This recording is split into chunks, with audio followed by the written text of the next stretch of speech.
Então, meus irmãos, eu sou suspeito para falar, né? Porque eu sou fã do professor Edilson, foi meu professor no bacharelado de teologia, é o meu professor no mestrado ali na Faculdade Batista do Paraná, é um historiador, é um homem muito dedicado, psicólogo, e tem ministrado para a gente assim, grandes aulas, grandes encontros sobre aconselhamento pastoral, sobre o cuidado de si mesmo, o cuidado das pessoas. Então, para nós aqui do Rio, é um privilégio tê-lo conosco, professor. Vem cá, professor, ministrar para a gente. Eu quero que você receba ele com muito carinho, né? Ele certamente vai abençoar a sua vida. Vamos orar por ele? Senhor, obrigado pela vida do professor Edilson, que tem abençoado tantos irmãos de tantos lugares e agora está aqui para nos abençoar nessa manhã. Que o Senhor fale através da vida dele em nome de Jesus, que o Senhor venha ao encontro das nossas necessidades, Senhor, com a tua palavra, que o Senhor nos ajude, Senhor, com a tua presença. É o que nós te pedimos nessa manhã. Amém. Amém, professor. Deus abençoe. Está à vontade? Quer que ajeite aqui o seu mesmo dedo? Vai usar o pedestal? Oi? Vai usar o pedestal ou quer usar na mão? Não, uso o pedestal. Bom dia, os irmãos. Uma alegria estar com os irmãos nesta manhã. Já fomos abençoados, ricamente abençoados ontem na abertura do evento, com a palavra do pastor Jonas, e penso que aqueles que estiveram aqui ontem vão poder fazer então já alguma associação com aquilo que ele compartilhou ontem e aquilo que nós compartilharemos agora nesta manhã. Temos um grupo menor, mas com a mesma qualidade do grupão de ontem, né? Estava muito bonito ontem.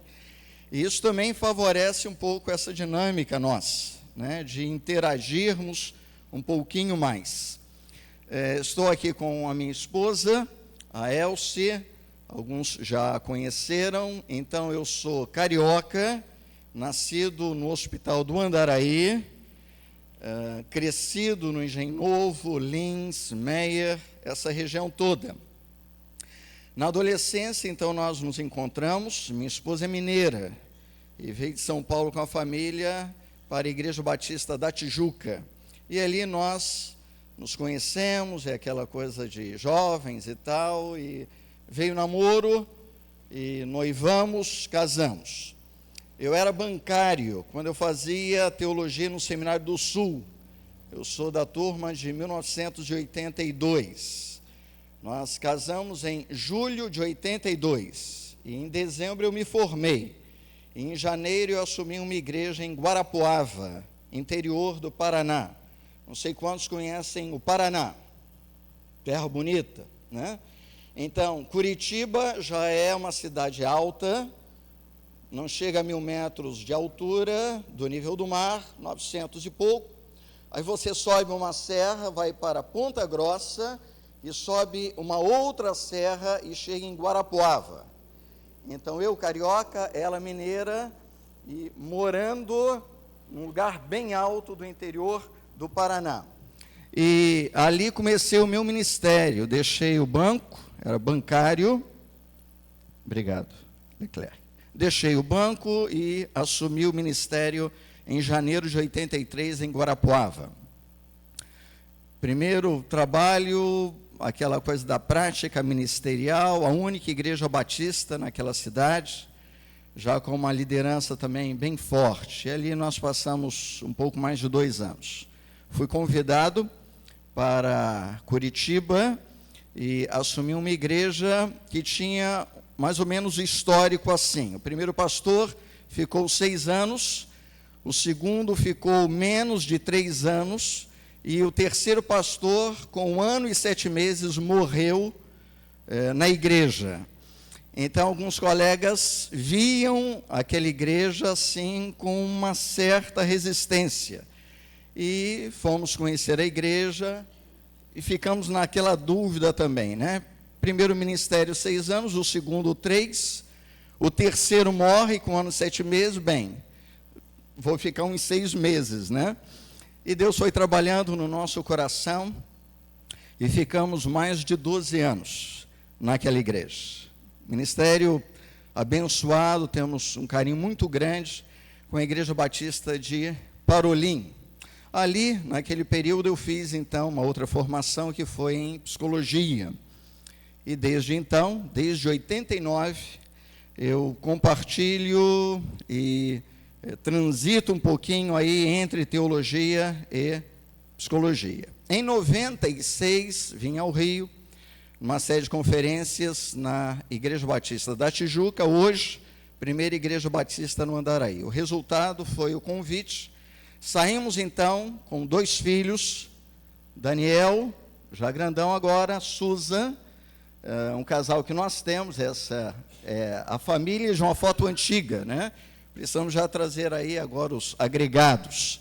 E aí voltamos para o Rio para assumir a igreja em meados de 97, primeira Igreja Batista no Andaraí.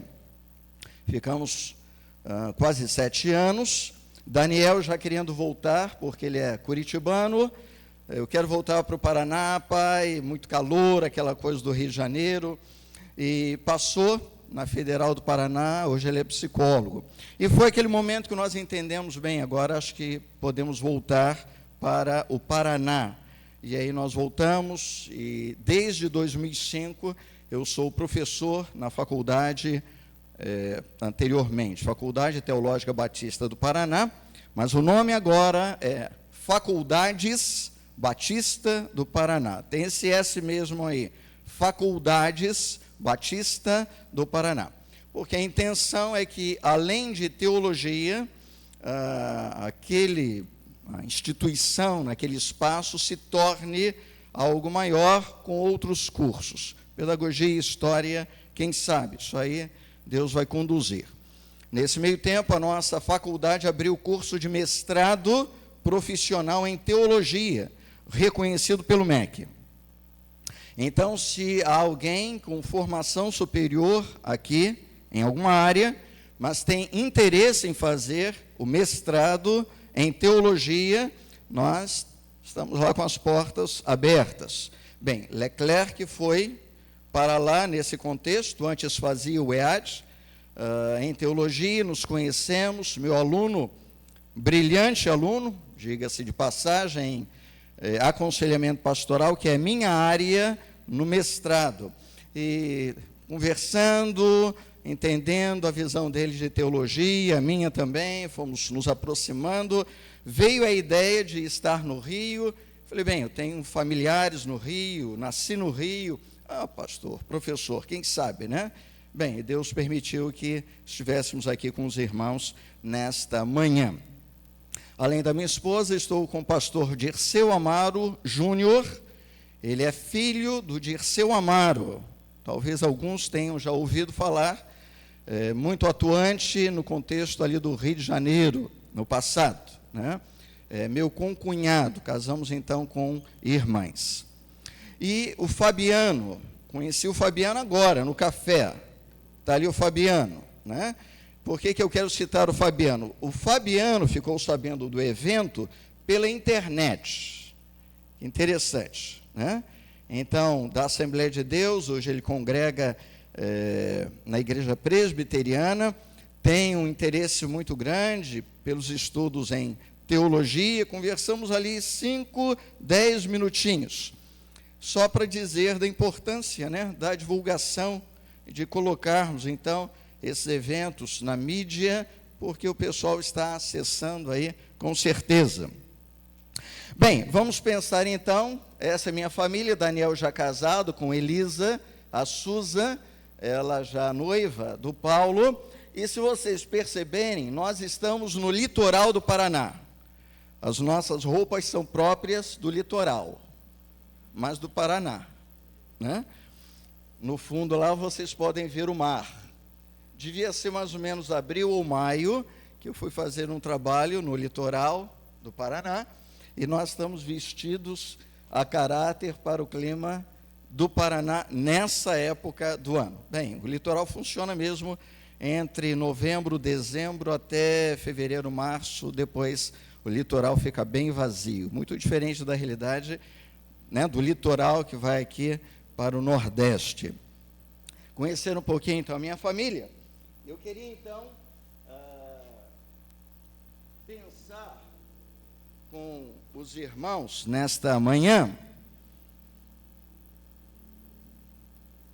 nesse tema que o Leclerc propôs. Bem, o grande tema que nós temos é vocação, formação e serviço, desafios para a igreja do nosso tempo.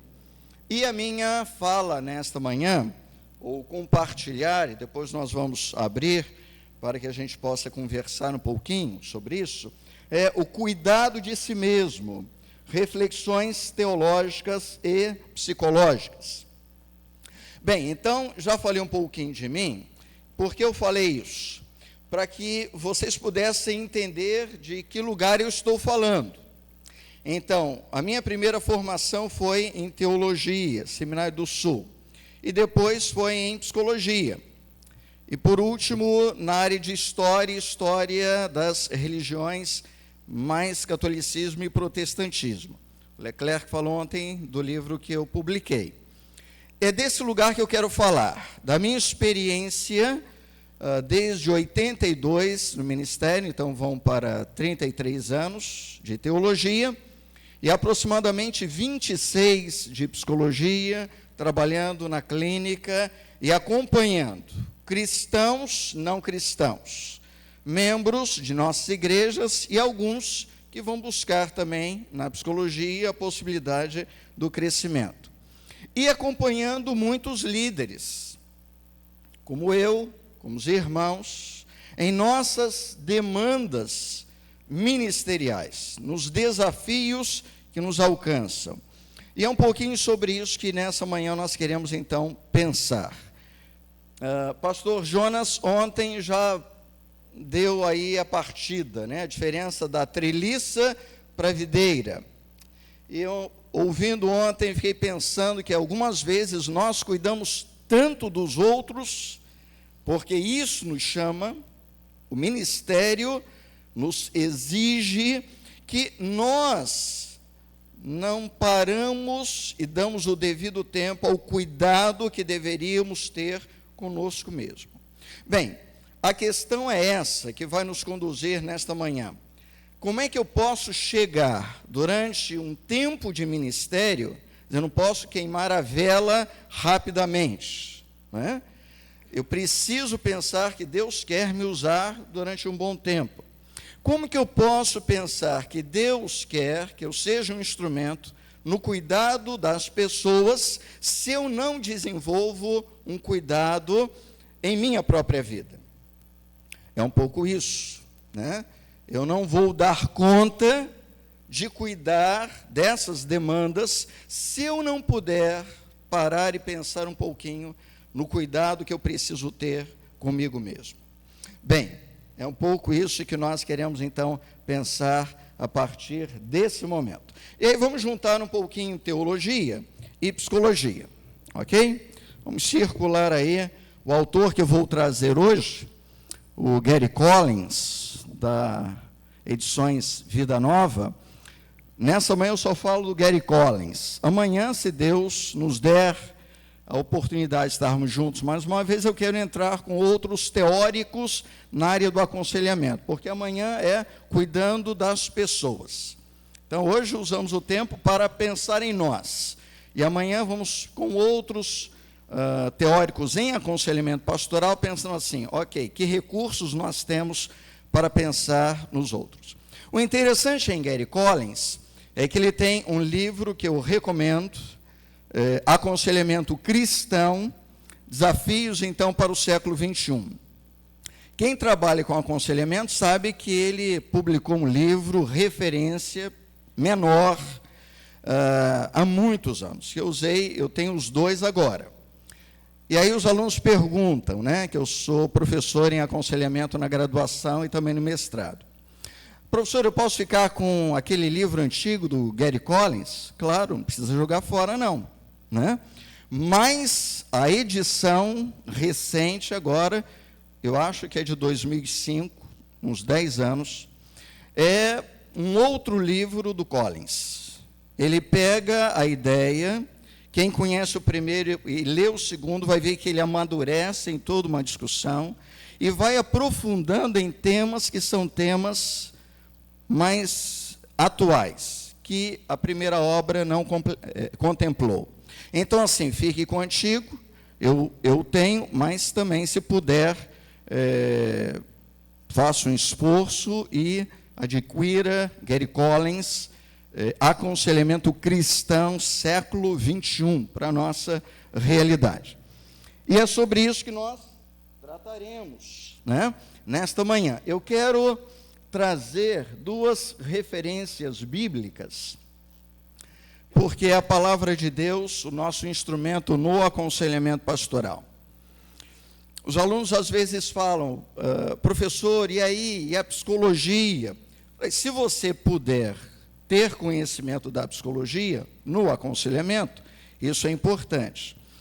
Mas nós somos teólogos, nós somos pastores. Eu falo isso claramente lá na Faculdade Batista. A nossa formação é em teologia. Esse é o instrumento que nós temos. Se alguém fizer psicologia, filosofia, antropologia, sociologia, ok, é acréscimo. Mas o pastor, o instrumental dele é a teologia. E a base no aconselhamento é a palavra de Deus.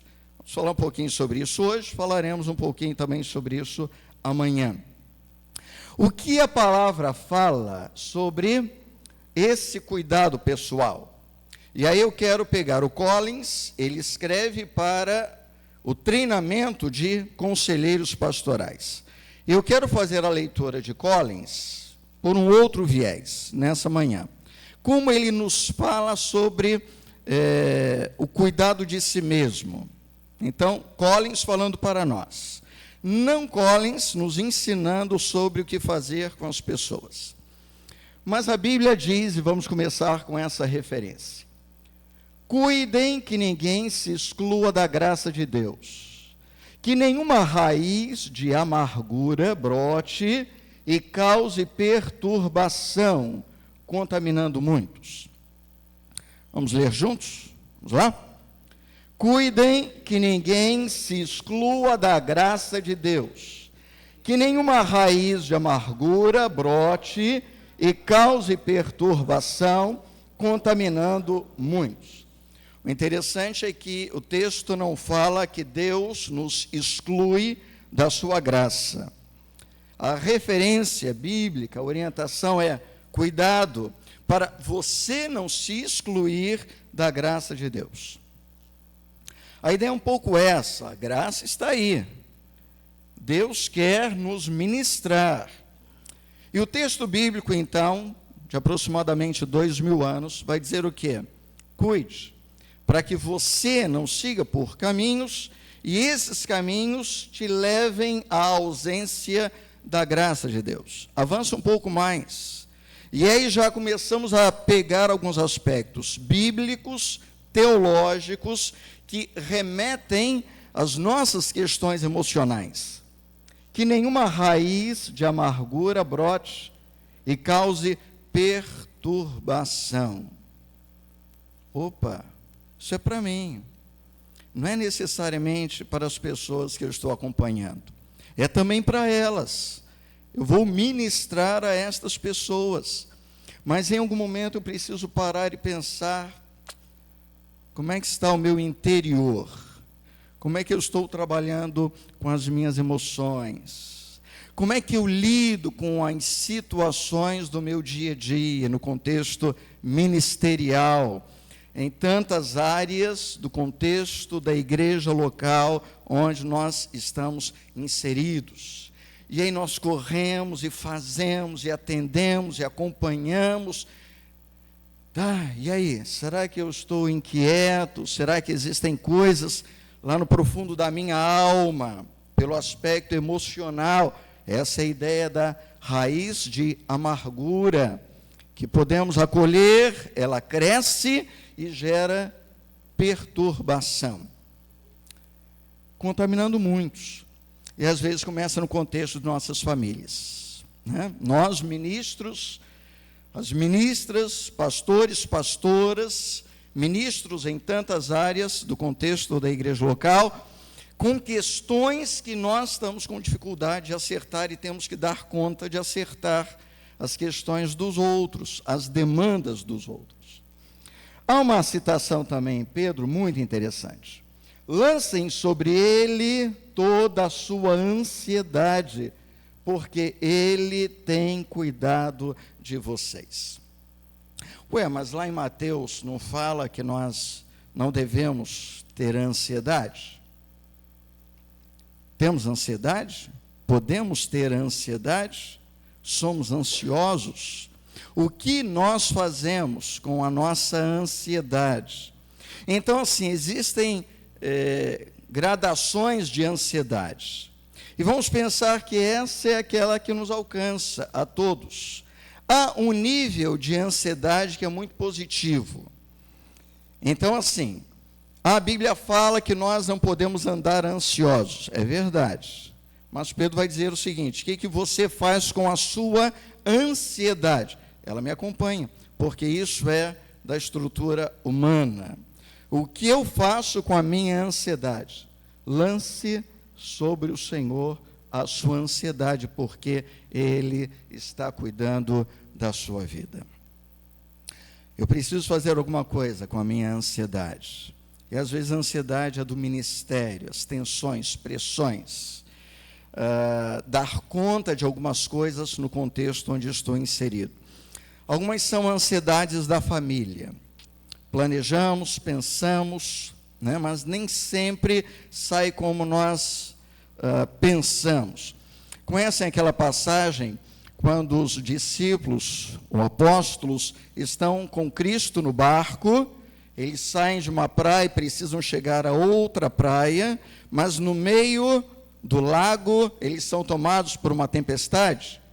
O Senhor está dormindo, o Senhor acorda, porque nós vamos perecer. Uso essa passagem algumas vezes para dizer da nossa trajetória, muitas vezes do casamento, da constituição da família. Nós começamos tranquilos, saímos lá da praia e queremos chegar em determinado lugar. Mas entre o ponto A, a praia, e o ponto B, a outra praia, existem variantes. No caso do texto bíblico, uma forte tempestade. Temos que fazer alguma coisa com isso. Temos que lidar com isso, porque isso é imprevisto. Nós não nos preparamos para isso, mas fomos alcançados por isso. E não dá para voltar, temos que prosseguir o que nós fazemos nessa realidade. E às vezes nós nos encontramos assim, em meio a tempestades. Lance sobre ele toda a sua ansiedade, porque ele tem cuidado de vocês. Ok, a partir daí, vamos pensar algumas coisas propostas pelo Collins.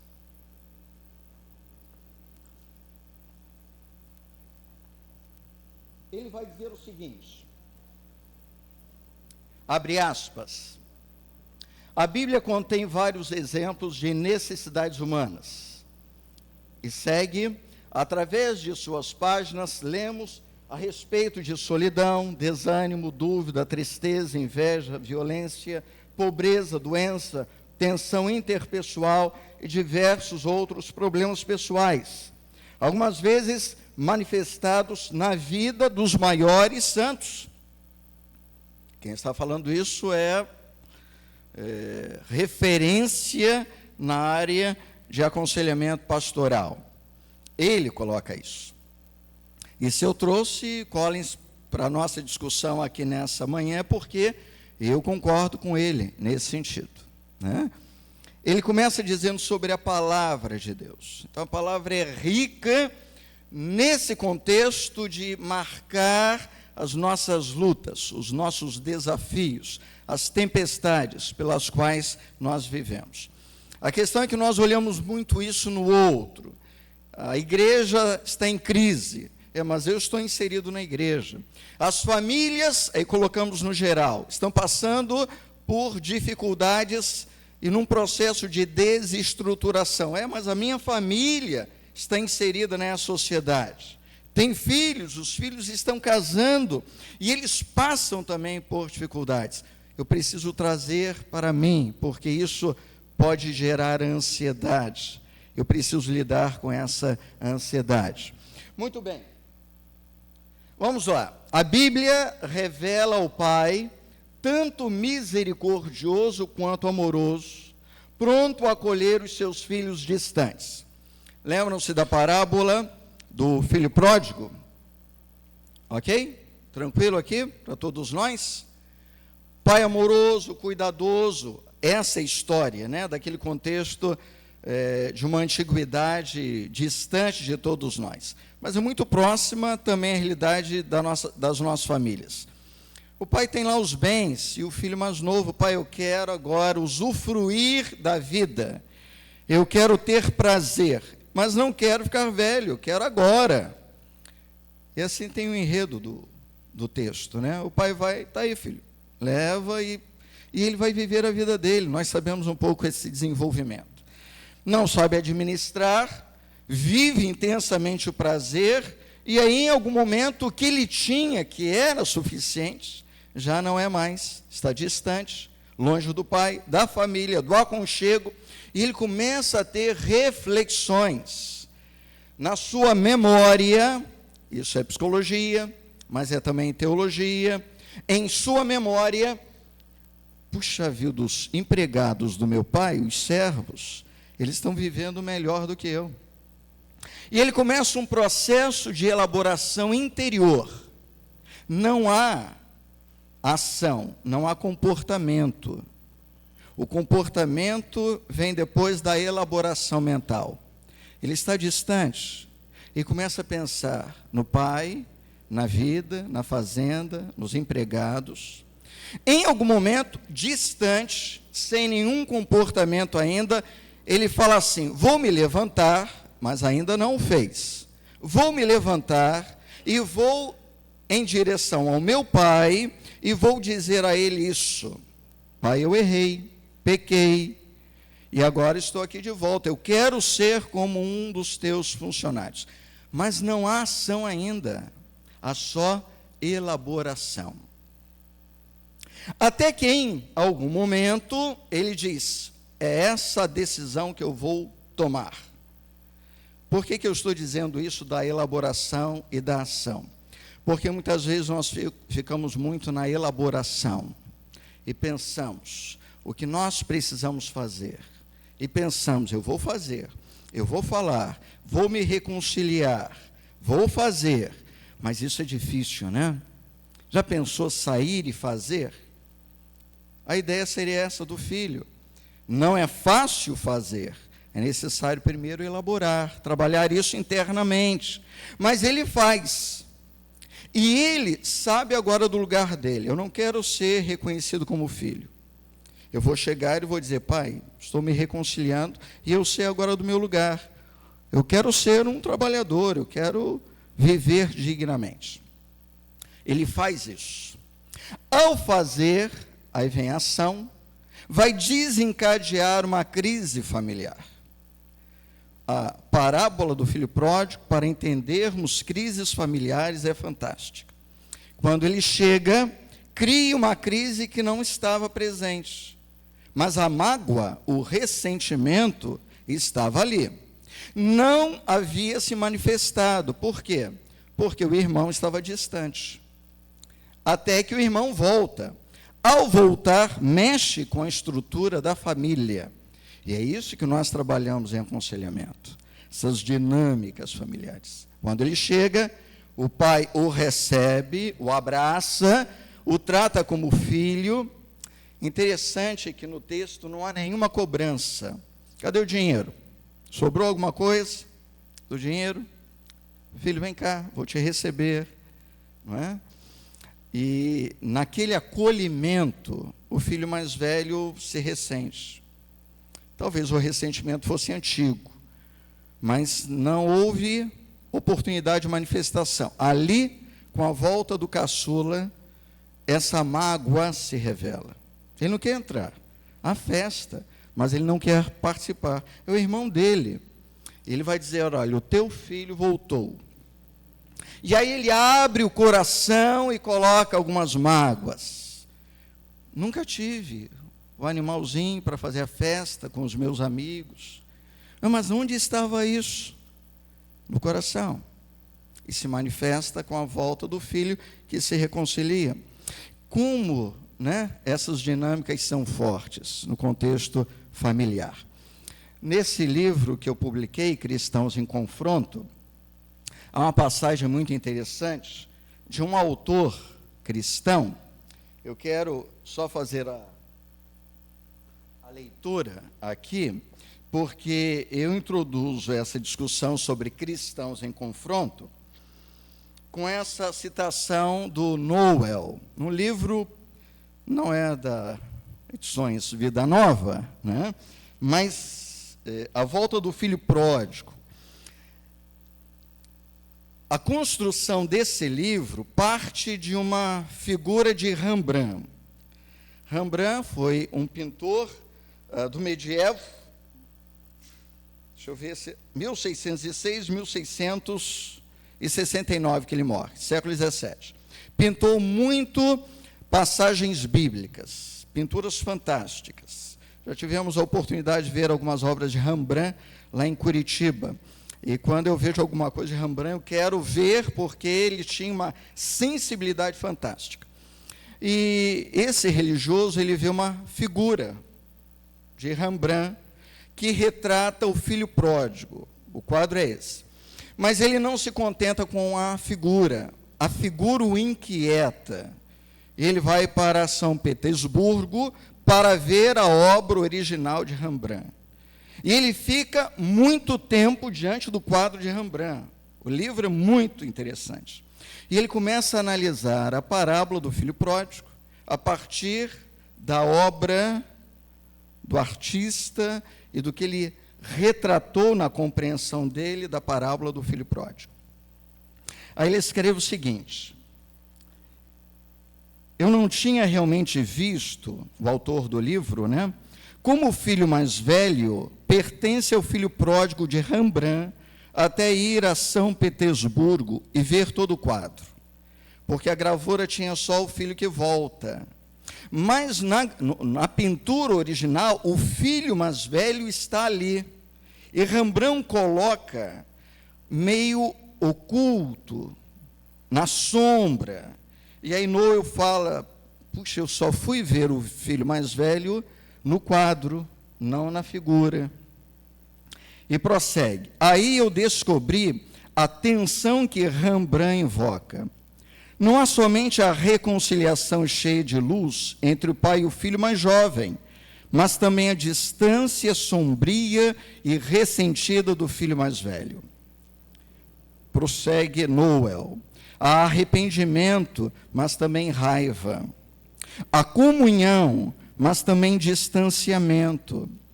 Há o brilho cálido da cura, mas também a frieza do olho. Há a oferenda da misericórdia, mas também enorme resistência para recebê-la. Parábola do filho pródigo. A partir de um quadro que o autor compreende, escreve um livro. E eu introduzi essa discussão sobre cristãos em confronto, porque em parte é isso, nós temos questões que precisamos resolver em nossos relacionamentos conjugais, familiares, eclesiásticos, denominacionais, e até naquilo que nós chamamos de cristianismo, no contexto de América Latina ou de Brasil. Segundo lugar, a leitura da Bíblia nos permite uma visão das sociedades no passado e os seus dramas. Cito uma outra parábola, a parábola do chamado bom samaritano. Lembram-se da parábola? Recordam-se?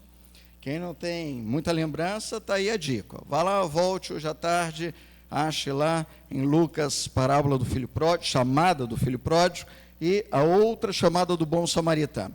Qual é o contexto da parábola histórica da palavra do chamado bom samaritano? É um homem agredido à beira do caminho, religiosos passam, não o acolhem, um samaritano vai acolher, faz a parte dele, leva para a hospedaria, para que cuidem dele, ele vai restituir. Às vezes eu uso essa parábola para dizer como era a sociedade ao tempo de Jesus. Uma sociedade violenta? Violenta. Porque o sujeito saía em viagem, não sabia se chegava vivo, podia ser assaltado, agredido, violentado, deixado à beira do caminho. Alguma semelhança com a nossa sociedade atual? Era uma sociedade religiosa, sociedade marcada pela religiosidade. Estavam ali as figuras representantes das instituições. Então, dizer assim, havia violência pela ausência da religião. Tem uma discussão aí boa, porque necessariamente não era isso. Que tipo de religião é essa? Essa é uma boa discussão. Mas dizer que a violência é pela ausência da religião, podemos aí discutir, e necessariamente não é isso. Que forma de religião é essa? Isso sim. Mas era uma sociedade, além de violenta, solidária. Era uma sociedade solidária. As pessoas se preocupavam umas com as outras, tinham tempo para as outras, paravam, desviavam o caminho para colher, e levavam para o outro, e o outro cuidava. Também temos isso. A nossa sociedade tem violência, é uma sociedade religiosa, mas também é uma sociedade solidária. Bem, a Bíblia nos remete a essa compreensão do ser humano, das suas vicissitudes, dos seus dramas, das suas relações no contexto social. A Bíblia, além de revelar a fidelidade de Deus, aponta para as fragilidades humanas, marcadas por frustrações, derrotas, alegrias e vitórias. Tranquilo até aqui? Vamos voltar lá na colocação do Collins, pegando a frase dele, que na Bíblia nós temos solidão, cada vez mais presente na sociedade. E nós que trabalhamos com liderança, em algum momento nos encontramos nesse lugar, que é o lugar da solidão. Podemos estar cercado de líderes no nosso staff, e quanto maior o contexto religioso, mais a instituição vai se fortalecer, e talvez a solidão seja mais marcante. Então, aquela ideia dos grupos familiares, grupos de leitura e estudos da palavra, isso quebra essa coisa da solidão. Porque eu sento com meu irmão durante a semana, lemos a Bíblia, oramos e nos aproximamos. Mas amanhã isso fica forte em cada um de nós. Embora possamos morar numa cidade com milhões de habitantes, talvez a solidão seja uma marca muito presente hoje. Desânimo, que começa com abatimento e pode chegar no estado de depressão. E aí outro cuidado que nós devemos ter. Existem pastores em depressão. Alguns nem sabem, mas já estão em depressão, né? Não é aquele abatimento porque a gente prepara bem a mensagem, né, Jonas? E de repente não sai como a gente queria, e a gente chega em casa, puxa vida, preparei, pensei. O abatimento vai durar até segunda-feira, terça, já sai com a família, né? Já volto às lidas ministeriais, já ficou, né? Mas o desânimo pode começar com abatimento se isso for recorrente. Se essas experiências continuarem intensamente, e aí eu posso entrar naquilo que nós chamamos em estado de depressão. Só uma palhinha, né? A depressão também não é o sujeito que precisa do medicamento. Para a psicologia e para a psiquiatria existem pelo menos 3 níveis de depressão. O nível leve, o moderado e o profundo. No nível leve, nós fazemos o que nós fazemos. Vamos trabalhar, nós pregamos, assumimos o púlpito, vamos para a reunião, vamos visitar, corremos de um lado e do outro, mas alguma coisa em mim, internamente, já não gera mais alegria. Eu já não tenho mais aquele prazer. A coisa que Collins coloca como desânimo.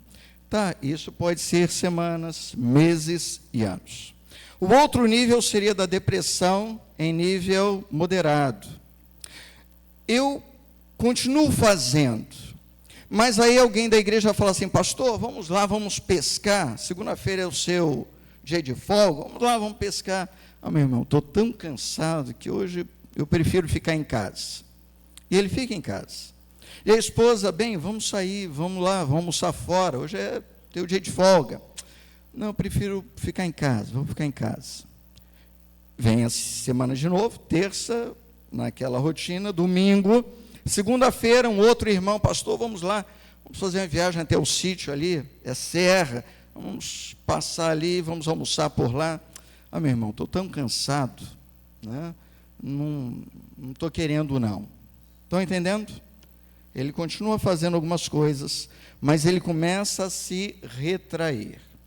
Bem, e a depressão profunda é quando aí alguns sintomas nos alcançam e o organismo, a mente, começa já a dar sinais mais críticos. Só para a gente pensar assim, o desânimo faz parte da nossa vida, o abatimento também. Mas eu preciso cuidar da minha vida, porque o desânimo que começa com abatimento pode chegar em um estado crítico, onde eu continuo cuidando dos outros, mas eu agora estou precisando de cuidados. Collins avança dizendo, temos dúvidas sobre a nossa existência, as escolhas que nós fazemos em nossa trajetória, tristeza.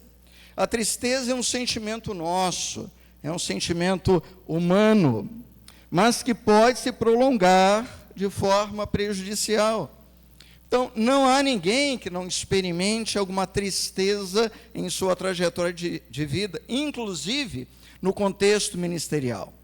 Não saímos do ministério pela tristeza, mas a tristeza permanente, o desânimo permanente, a solidão, pode nos levar a situações que são situações críticas. E essas questões são nossas.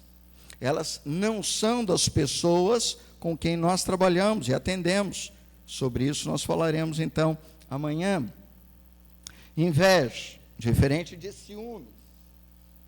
E prossegue Collins, violência em todas as suas formas. Às vezes nós não paramos para pensar que algumas vezes nós nos violentamos, em função de toda uma realidade social que nos cerca. É aquela coisa assim, eu tenho que ir para esse trabalho, eu tenho que fazer isso, né? Qual é a saída, Edilson? Então, muda de trabalho ou muda de ministério? Não. A saída é que você consiga ter a visão de que coisas positivas podem acontecer naquele contexto. Mas você precisa ter consciência, primeiro, do que acontece com você, dessas emoções que Collins coloca, para que você possa, então, iniciar um processo de mudança interna. E possa haver algumas coisas muito positivas que estão ao seu redor, e aí sim para ajudar as pessoas. A doença, em suas múltiplas faces, e tensão interpessoal, que vai do atrito até as rupturas que geram conflitos internos. Bem, igreja também é um lugar de tensão interpessoal. Ou não? Ou é só lá em Curitiba que a gente tem isso? Lá a gente tem, né? Não sei se por aqui tem, mas lá a gente tem que lidar com isso, né? A gente pensa o seguinte, onde existem duas pessoas, você já tem a ideia aqui do atrito. Não é crise, não é conflito, não é ruptura. Sabe aquela coisa de onde nós vamos almoçar hoje? Eu quero ir na casa da mamãe, porque ela vai fazer a macarronada e tal. Puxa, mas a gente já foi lá ontem, já foi lá semana passada, vamos em outro lugar? Tem que trabalhar isso, né? Atritou ali. Como se trabalha isso? É para evitar a crise ou o conflito, e até a ruptura. mas atritos podem levar a crises, conflitos e rupturas. Então, coloquei ali a tensão interpessoal, que vai de coisas que são do dia a dia, que nós vivemos e lidamos com muita tranquilidade, e coisas mais intensas, do casal que chega para o pastor e fala: pastor, não dá mais, vamos experimentar uma ruptura, o que eu faço com isso? E dúvidas que nós temos até com relação à nossa própria existência. Eu quero pensar, então, nesse modelo que nós temos de vocação ministerial. Collins diz o seguinte: Jesus tinha 2 alvos para os indivíduos: vida abundante na terra e vida eterna no céu. Claro, isso é uma palhinha que ele dá dentro da discussão que ele propõe no seu livro. Mas isso é interessante nós pensarmos para a nossa vida e para a vida daqueles a quem nós ministramos. 2 alvos: vida abundante na terra e vida eterna no céu. Aqueles e aquelas que ministram no contexto das igrejas locais podem e devem se esforçar pelos mesmos ideais que Cristo desenvolveu na visão de Gary Collins: vida de qualidade na terra e vida eterna com Deus. Aí eu coloco, não é mais Collins quem coloca, eu coloco 2 riscos. O primeiro, em função dessa ideia de vida abundante na terra e vida eterna com Deus, é que no primeiro risco nós ficamos fixados nas demandas terrenas. É aquela coisa de que eu preciso dar conta dessas demandas terrenas, questões ministeriais, questões familiares, questões econômicas. A crise que atinge o mundo chega à América Latina, bate a porta do Brasil e chega lá no nosso mercado, no nosso orçamento doméstico. Isso me leva a pensar muito nessas demandas que são demandas terrenas. Qual é o primeiro risco? Fixação aqui, nesse aspecto. O outro risco é que a gente venha negar essa realidade e falemos apenas da eternidade. Mas o outro está passando fome do teu lado. Mas meu irmão, nós vamos para o céu, né? Ele vai ter que passar por isso mesmo, porque nós estamos indo para o céu. Mas se o teu irmão tiver fome, dê a ele, compartilhe com ele, né? Ofereça água para o teu inimigo. Essa é a preparação, sim, já a vivência da experiência que temos em Cristo, que já nos aproxima da eternidade. Mas eu não nego a realidade do mundo, a dor, o sofrimento, a angústia, a ansiedade, a perturbação, como disse o autor de Hebreus, porque eu vou para a eternidade com o Senhor. Essa é a promessa que nós temos, e nós nos apropriamos dessa promessa, e procuramos viver em paz. Mas eu estou no mundo, e enquanto estou no mundo, eu preciso lidar com essas questões que são dos seres humanos. Nós somos chamados para isso, como pastores e líderes. Chego um pouco mais à frente, falo sobre isso, e amanhã também. De alguma forma, nós optamos por isso, pelo cuidado lá da videira, não é? Não necessariamente por outros elementos que estão ao redor.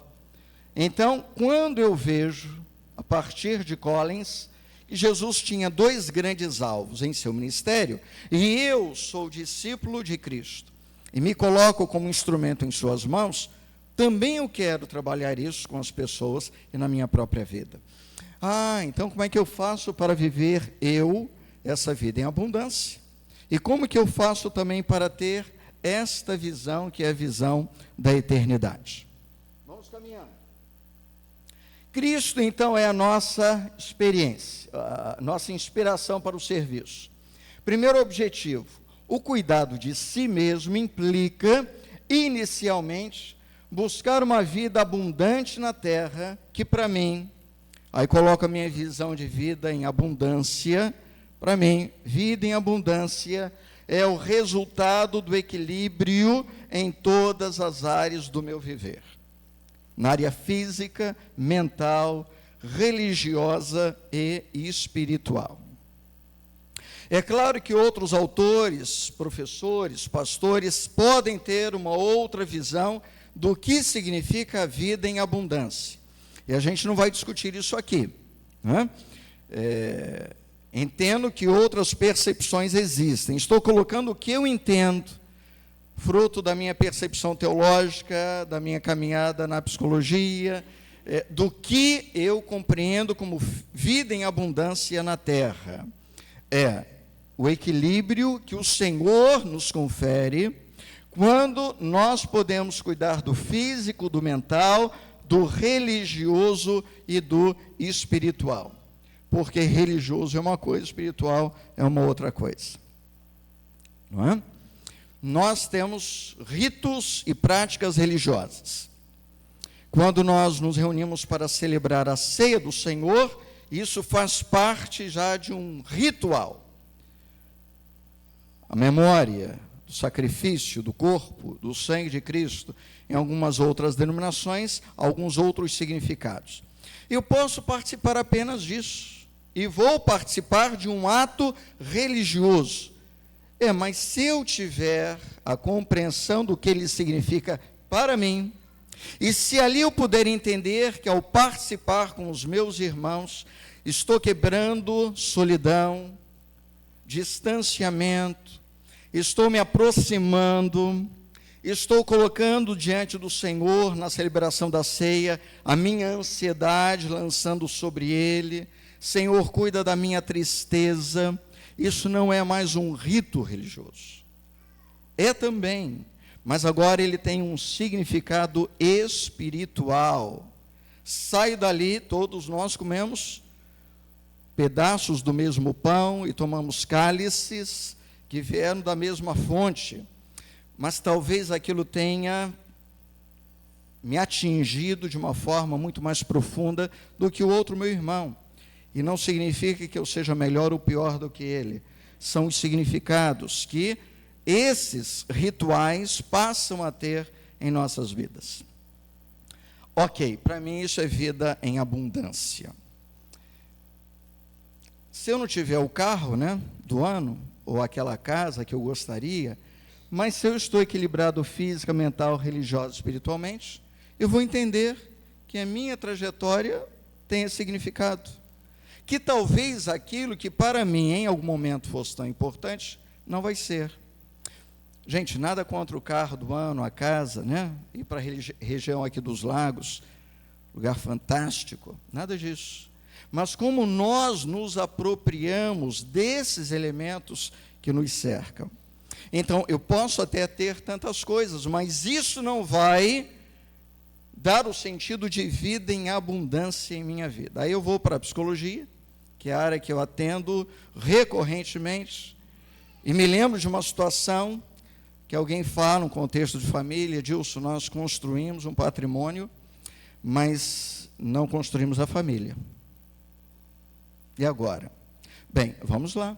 O patrimônio é importante. E agora vamos trabalhar a reconstrução da família. Mas não precisava ter acontecido isso, né, Edilson? É a verdade. Mas que bom que vocês estão aqui, agora. Porque poderiam nem estar, mas estão para trabalhar a reconstrução dos vínculos familiares.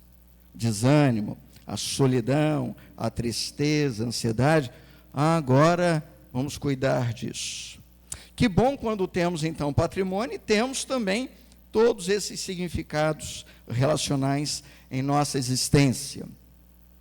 Ok, então, já deixei para os irmãos aqui a minha concepção de vida em abundância. Segundo objetivo, o cuidado de si mesmo considera a vida eterna ao lado de Cristo, que tem início em nossa trajetória terrena, pois nos apropriamos de suas promessas e de seu cuidado pastoral. Ok, estamos caminhando para a eternidade. E enquanto nós estamos aqui, nós vamos nos fortalecendo, permitindo que o Senhor cuide de cada um de nós. Temos o foco do cuidado do outro, mas Senhor, cuida de mim. entra lá no profundo da minha mente, trabalhe a mágoa, ou o ressentimento, ou a tristeza. Trabalhe essa solidão que eu tenho profundamente. Mas eu sou ministro, eu sou pastor, e a igreja vai crescendo e a solidão vai apertando. A igreja cresce e o desânimo me alcança. Senhor, cuida de mim, porque eu tenho a visão da eternidade. Mas eu estou aqui, sou ministro, ministra, e o Senhor me deu o povo para cuidar, e agora eu preciso cuidar de mim mesmo. Lembra aquela passagem de Moisés e do seu sogro, Jetro, lá no deserto? Moisés muito competente, muito responsável, compenetrado. E aí o sogro fala: o que você está fazendo? Estou cuidando do povo de Deus. Me cabe cuidar do povo de Deus. E aí o sogro fala assim: olha, se for nesse esquema, você não vai dar conta não, porque as demandas são muito altas. Eu vou te dar uma sugestão, se Deus abençoar, e você acolher, ok, acho que há uma possibilidade aí de você, então, prosseguir com esse empenho, responsabilidade e dedicação. Escolha homens, tementes a Deus, comprometidos, zelosos, competentes, e faça esse esquema. Coloque-os para cuidar de pessoas.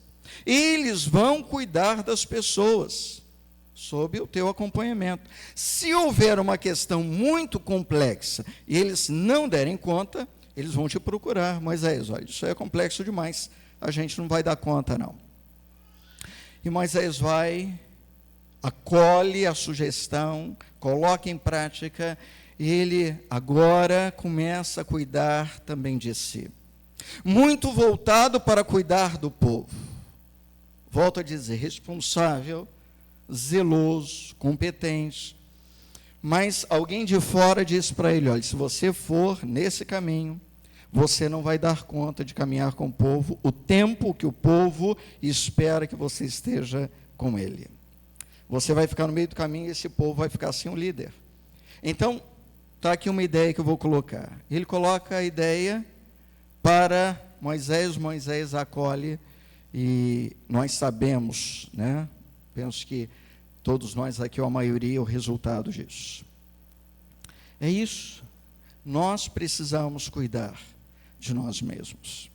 Em algum momento nós precisamos abrir mão de algumas coisas que foram internalizadas profundamente ao longo da nossa vida.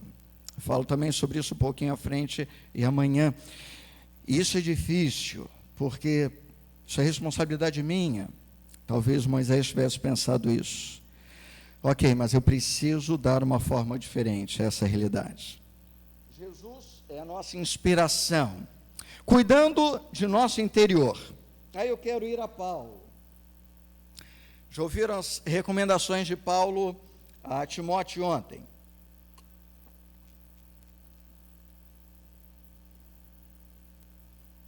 Vou pegar um gancho lá com Jonas, de novo.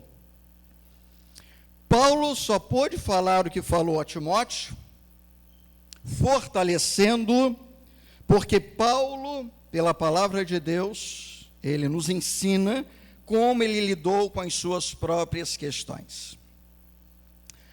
Fiquei imaginando ontem, enquanto o pastor Jonas falava, naquele contexto de prisão, né? Bem pior do que hoje. Não vamos entrar nem por esse caminho, porque isso não é foco da nossa matéria hoje. Volte 2000 anos, onde as questões do direito estavam sendo constituídas. Até o direito romano vai ter ali os seus primeiros fundamentos. Paulo fala sobre isso. Eu sou romano, tenho direito a um julgamento decente. Mas as prisões, muito distantes daquelas que nós conhecemos.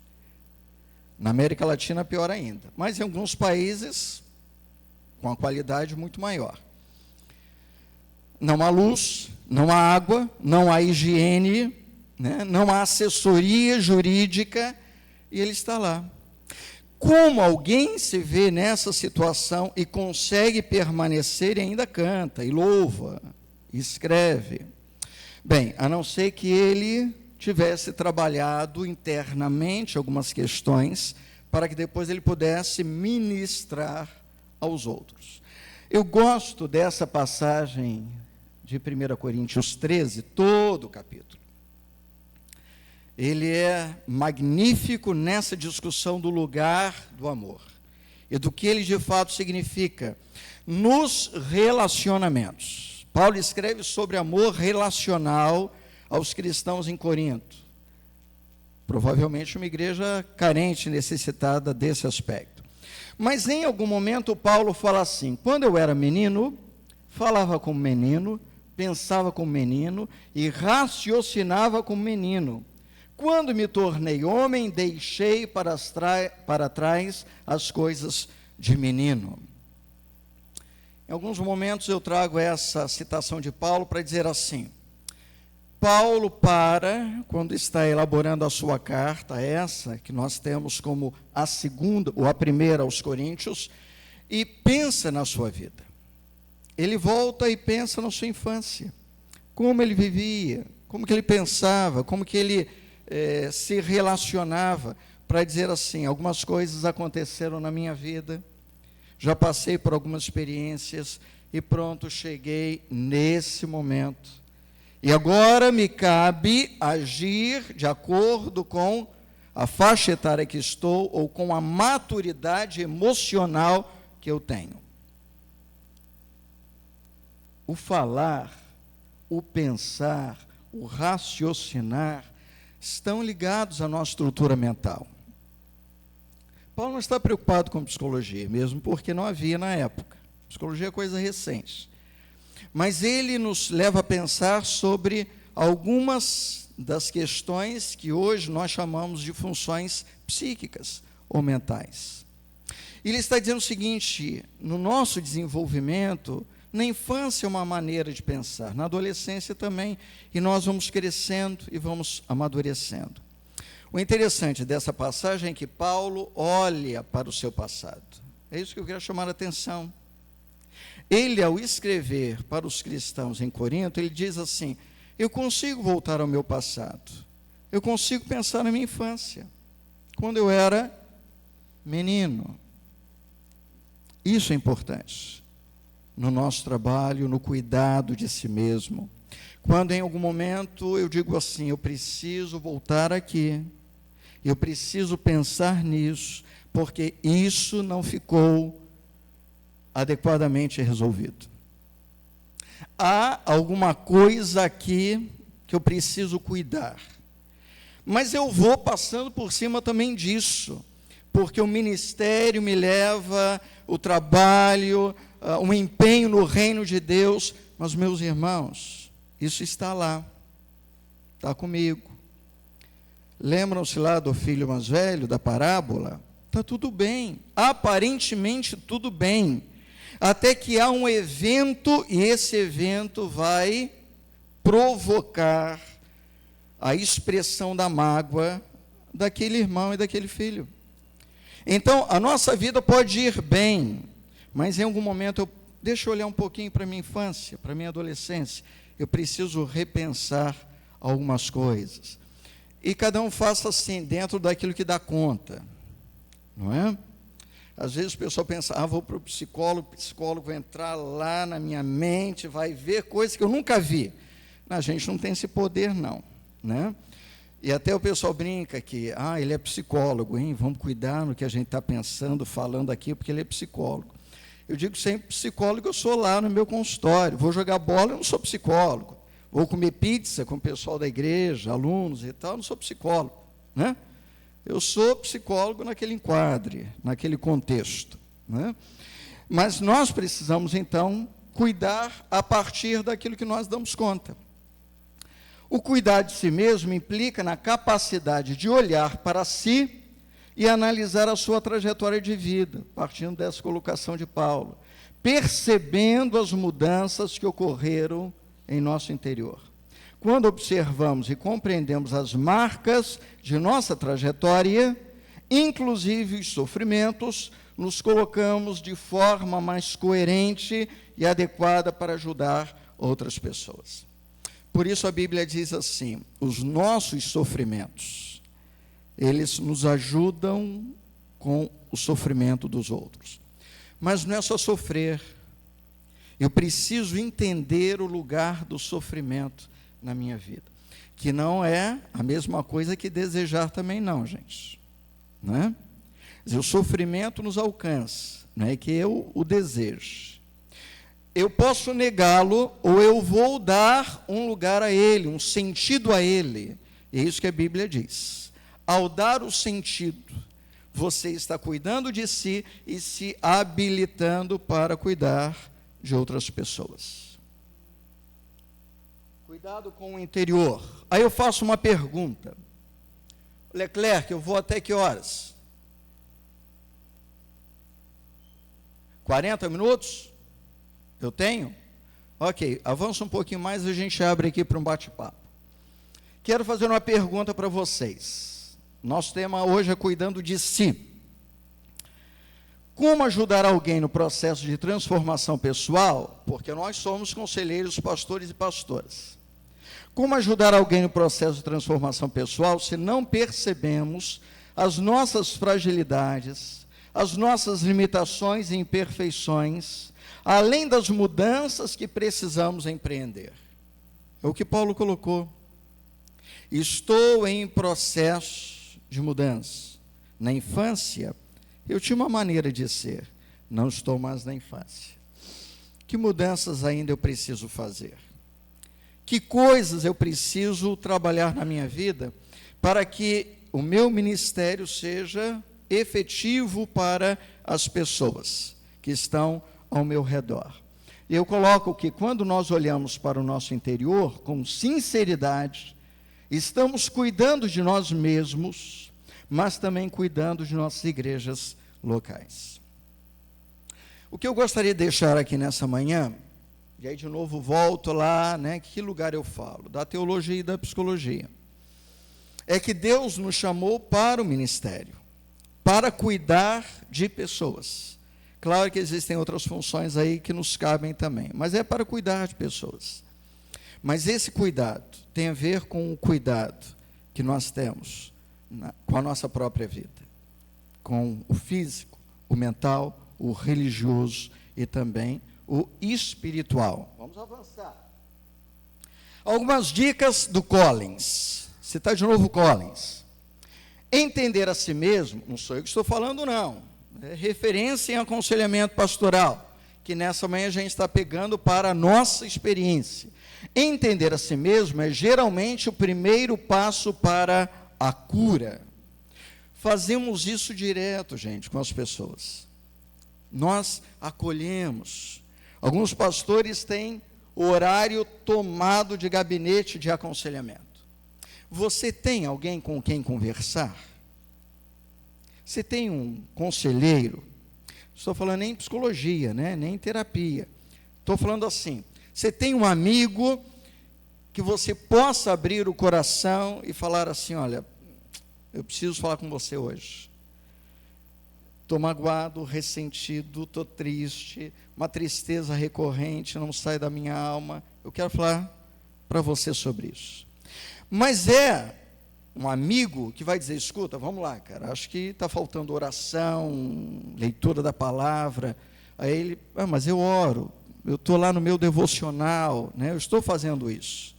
Não, é alguém que vai dizer, escuta, além disso, que é importante, me fale um pouquinho, como é que está a sua vida? Como é que está o seu ministério? Como é que você vê essa relação com as pessoas? Né? Como é que está o seu casamento? Como é que está a relação em família? Me fale como é que você lida com as questões financeiras, materiais. Como é que você vê a questão de ser reconhecido no contexto ministerial onde você está? É isso.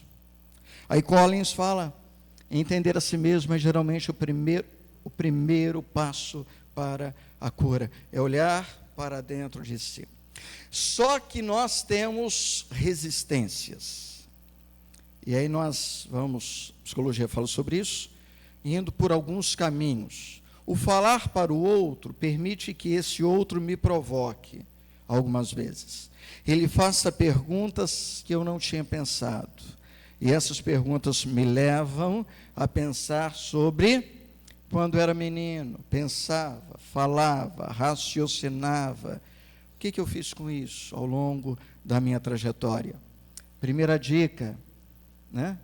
Entenda a si mesmo. Entender a nossa trajetória histórica, marcada por relacionamentos, encontros e desencontros. Entender a forma como fomos formados, isso é muito importante. Entender a forma como nós fomos educados, já que parte das orientações refletem as expectativas dos familiares. Nós trazemos isso fortemente pelas expectativas que foram lançadas sobre nós lá na infância, quando nós nem tínhamos consciência de quem nós éramos. Já havia. A questão do nome é fortíssima, né? Vamos dar o nome do avô. E o avô? Não, o avô já morreu, mas foi uma figura fantástica nessa família. O avô era o agregador, aquele que unificava. Vamos colocar o nome do nosso filho, do nosso avô. O que é isso? É só um nome. Não, não é. É um nome carregado de expectativas. E a criança vai crescer assim. Por que eu tenho esse nome, pai? O nome é do seu avô. Quem foi meu avô? E aí vem a história. Caramba, eu tenho o nome do meu avô? Estou citando algo assim, muito corriqueiro, comum, sutil, a outras questões, né? Então, assim, entender a forma como nós fomos formados. Isso é para responsabilizar pai e mãe? Não, nada a ver. Para amá-los, ainda mais, mas amá-los entendendo que eles também viveram uma geração e nas imperfeições, acertos e erros também fizeram o melhor que puderam fazer por todos nós. Isso também é trabalhar ressentimentos, mágoas, tristezas e desânimos. Entender como equilibramos nossos pensamentos e sentimentos que podem resultar em escolhas. Outra dica do Collins, comunicação, abre aspas, o aconselhando deve ser estimulado a expor seus sentimentos, pensamentos e emoções de maneira clara e precisa, fecha aspas. Isso Collins fala preparando e treinando conselheiros pastorais cristãos. Estamos trazendo para a nossa realidade. Eu preciso ser estimulado a falar de sentimentos, pensamentos, a falar de mágoas que ficaram guardadas. Nós estimulamos os outros a isso. Poucas vezes nós nos estimulamos a fazer isso, a falar sobre isso, a ter alguém dizer, eu quero falar dos meus sentimentos. Quais são? Diga, tristeza, decepção, frustração. Não é porque eu não falo que eles não existem. Existem. O falar me ajuda. Collins está falando sobre isso. Estimule a expor sentimentos, pensamentos, emoções de forma clara e precisa. Alguns membros chegam para nós, pastor, eu estou com uma coisa estranha dentro de mim. Eu já sei o que é isso aí estranho. Já vou falando o que é. Não. Me fala desse estranho. Como é que ele é? Que tamanho ele tem? Como que ele acontece? É de manhã, de tarde, de noite que ele vem? Em que situações ele chega? Estou permitindo, estimulando, para que ele saiba que estranho é esse. Se é que tem algum nome, ele pode dar, então, esse nome. Sentimentos, pensamentos, além de mágoas. Nós, pastores e pastoras, nós somos bons no pensamento. Trabalhamos muito com o racional, mas trabalhamos pouco com as nossas emoções. E quando nós pensamos assim, cuidando de si mesmo, é também trabalhar um pouco isso. Aquilo que está lá, e que às vezes eu tenho muita resistência de compartilhar. Outra dica, aprendizado e mudança de comportamento. Partindo da ideia de Collins sobre aconselhamento, podemos dizer que, abre aspas, o cuidado de si mesmo implica em, aspas de novo, desaprender comportamentos nocivos, substituindo-os por outras formas de ação mais produtivas. Fecha aspas. Então, a ênfase recai numa postura que tem no comportamento o foco principal. Isso é interessante. O cuidado de si mesmo pode sugerir mudanças de comportamento. E quero colocar 2 situações para nós todos aqui nesta manhã. Diminuir a carga de trabalho ou colocar atividades físicas na sua vida. Diminuir a carga de trabalho. Aí você fala assim, Gil, você não conhece o meu ministério. Mas o de Moisés era também pesado. Talvez o seu seja até mais pesado, não sei. Mas assim, existem dicas importantes para que você possa, não é zerar a carga de trabalho, diminua. Pense nisso, como é que eu posso fazer isso? Como é que eu posso também ter tempo de lazer, tempo para a família, né? Sair um pouco desse lugar de estresse e de pressão. Atividade física. Bem, médico falou, Edilson, vá caminhar. Mas eu caminho, de vez em quando eu vou no parque, Curitiba é cheio de parques, né? De vez em quando eu vou, não estou falando de vez em quando. Clínico geral, passou uma carga de exames, está falando com o Dirceu, com o Eliette, exames que eu nunca pensei que fosse fazer, voltei lá, você precisa caminhar. Não, mas eu já ando de bicicleta e tal, não, eu quero que você caminhe no mínimo 3 vezes por semana. Então temos que mudar hábitos, difícil, mexer com os nossos horários. Então eu e Elcio saímos, procuramos sair e caminhar 3 vezes por semana, né? Bem, isso teve que mexer com os meus horários, com as minhas atividades, conversar com um amigo e cedo já ligava o computador, 7, 7h30 da manhã, e já e-mails e problemas e tal, e conversando com ele, mude um pouco o foco, mude um pouco a sua dinâmica de vida. Há pouco tempo, 11 horas da noite, 11h30 da noite de um sábado, lançando notas. Eu preciso diminuir essa carga, eu preciso rever comportamentos. Então, assim, só uma dica. O que eu posso fazer? Cada um rever em sua vida e alterar algumas coisas no sentido de cuidar de si mesmo, né? É o que Colin está colocando, mudança de comportamento. Autorrealização, essa colocação dele é boa. No caso de um crente, esse termo deveria ser substituído por Cristo realização, indicando que o alvo da vida é ser perfeito em Cristo. A ideia do perfeito não como pressão sobre todos nós, perfeito no sentido de que nós buscamos a cada dia sermos melhores do que fomos ontem. Deus deseja que o cristão experimente uma realização em sua jornada de vida. Cuidado para não confundir vontade de Cristo com as exigências das atividades profissionais ou ministeriais. Isso também é interessante, né? Exemplo, assumir algumas atividades ou compromissos pode dar a ideia de que estamos fazendo a vontade de Deus, mas talvez não seja não, hein? Eu tenho alguns colegas que eu falo claramente, diminua o ritmo. A esposa está ouvindo lá, fala assim, Edilson, ele não consegue dizer não. Então alguém, você pode? Posso. Você pode? Posso. Pode? Posso. Pode? Posso. Pode? Posso. Estou fazendo para o Senhor. Claro que esse é o significado que ele tem. E ele faz da melhor forma possível.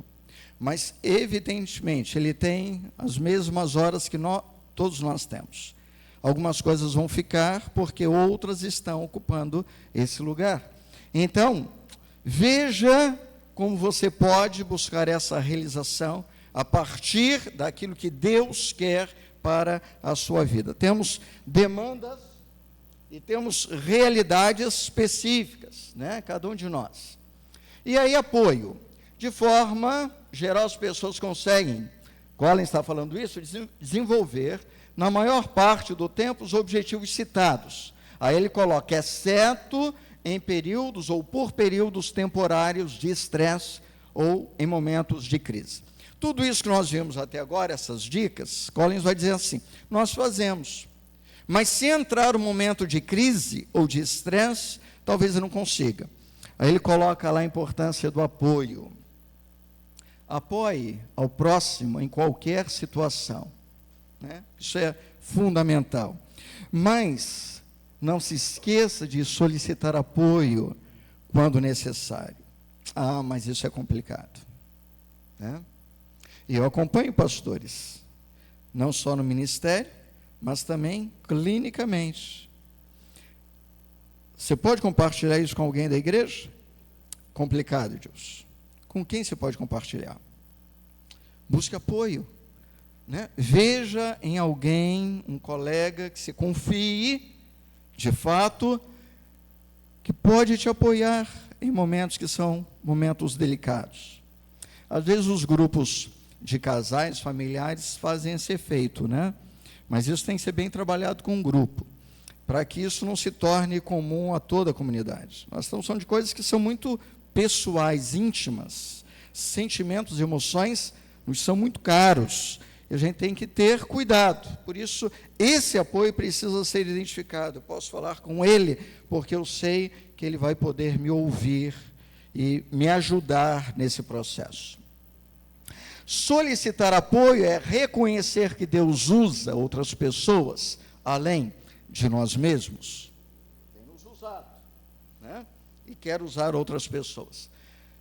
Fique atento aos seus limites. Collins fala o seguinte, aconselhar é um trabalho árduo, que muitas vezes o aconselhando não melhora, e que o constante envolvimento com os problemas e misérias da humanidade nos deixa esgotados psicológica, física e às vezes até espiritualmente. O nosso trabalho com pessoas é um trabalho que desgasta. Estou pegando Collins, mas é isso mesmo, porque eu vejo isso na prática do meu dia a dia, ministerial e também no aspecto clínico. O constante envolvimento com os problemas e misérias da humanidade nos deixa esgotados, psicológica, física e às vezes até espiritualmente. Lembram-se lá as questões de desânimo, tristeza, aquelas questões que nós vimos? Procure realizar um ministério eficiente, mas perceba os seus próprios limites pessoais. Cuide de si mesmo. Quando eu era criança, e agora estou aqui, como foi a minha trajetória, que questões não foram resolvidas e que precisam ser respondidas. Ok, vou fechar então esta fala nesta manhã, dizendo assim, que nós temos qualidades, todos nós, não os conheço pessoalmente, mas com certeza todos nós temos qualidades. Algumas já manifestadas e outras até talvez ainda muito guardadas, que precisam se manifestar. Agora, uma qualidade é reconhecer que somos apenas instrumentos nas mãos do Senhor para ajudarmos outras pessoas que passam por dificuldades. Senhor, estou aqui para ser o teu instrumento. Nessa manhã, o que nós pensamos é, Senhor, eu preciso estar bem para ser o teu instrumento. As demandas nos alcançam a todos intensamente, porque trabalhamos com pessoas. Essa fala do Collins no final, né? Essas questões humanas nos atingem profundamente. Estamos dizendo, Senhor, estamos aqui, somos teus instrumentos. E aí nós precisamos ouvir de Deus assim, ok, filho, vamos lá, vou cuidar de você, mas eu quero também que você cuide de você. Eu vou estar com você, mas eu quero que você faça também a sua parte. Uma outra qualidade é ter a humildade para entender que o nosso principal modelo é Cristo, compreendendo a forma como se colocou ao lado das pessoas. Descansava, orava, jejuava, se afastava da multidão. Lembram-se disso? Eu preciso ficar sozinho. Eu preciso do meu tempo. Eu tenho as minhas questões. E vai caminhando para o drama da cruz. E nós sabemos como isso foi intenso na vida de Jesus, né? Ele é o nosso modelo ministerial, é a nossa inspiração. Nele nós buscamos, então, a visão do nosso trabalho. E ele foi caminhando, mostrando aos discípulos tudo isso. Agora é hora de comer. Mas, Senhor, não temos nada aqui, né? Vocês precisam alimentar a multidão. Vamos comer? Ele para, após a ministração, e vamos comer. Vamos repor as nossas energias. Tem pastor que não tem tempo nem mais de almoçar, né? Rapidamente, vamos comer aqui, porque, tem visita para fazer, reunião, e vamos lá. Terceira qualidade é o cuidar de si mesmo, estando apto para ministrar aos outros. Bem, essa foi a minha fala, agradeço a vocês pela atenção. Temos meia hora, Leclerc? E aí nós podemos conversar um pouquinho, né? Partindo dessas provocações que eu coloquei nessa manhã, mas de outras também, que de repente vocês querem colocar, dúvidas. Às vezes a gente fala, e essa fala tem uma apropriação diferenciada, né? Eu quero abrir, então, não sei se você quer conduzir aí Então, abro aí, gente, caso alguém queira participar. Diga.